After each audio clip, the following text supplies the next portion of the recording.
Well, I'm having a walk back to the open house, and I'm far away, so I'm gonna take this time and tell you a story. Something that has helped me out a lot in this business is knowing how to negotiate. And the number one rule in negotiations is if you don't ask for it, they're not gonna give it to you. And I have so many examples of that.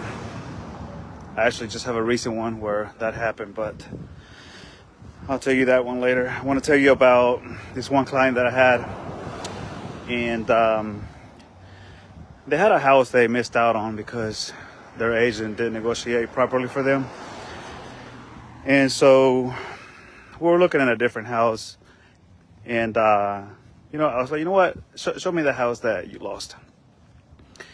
So we drove by and looked at it, and it was a nice house.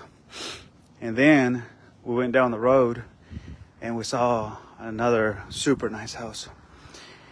And but it was out of their price range. It was listed for $800.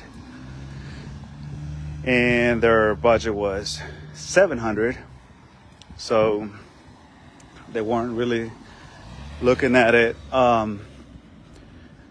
because it was so far off of their budget, right? And we stopped by and we parked next to the house, and we started to drive off. And I was like, you know what? Like, I felt this strong energy, and something was telling me like, go back to the house.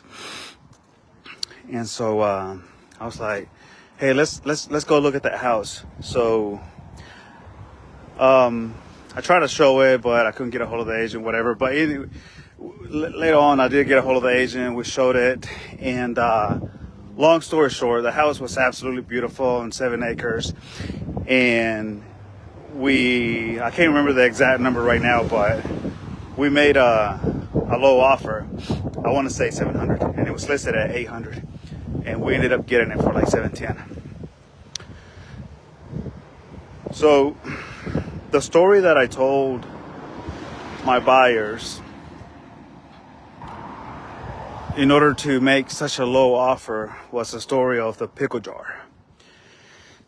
And the story goes where, you have somebody trying to open a pickle jar, and they try to open it, and they can't open it. And then the next person tries to open it, and they muscle it and hit it and all of that, and they can't open it, so they give up. And then the next person, the last person, comes and just slowly twists it, and they open it. That's the story of the pickle jar. So whenever you're looking at a house that's overpriced, if that house has been on the market for a while, remember the story of the pickle jar, and don't be afraid to give it a shot, because they may have had some offers that were a lot lower than yours, and if their motivation to sell is high enough, they will consider your offer. So hire an agent that's not scared to twist that pickle jar, and that's me. Call me.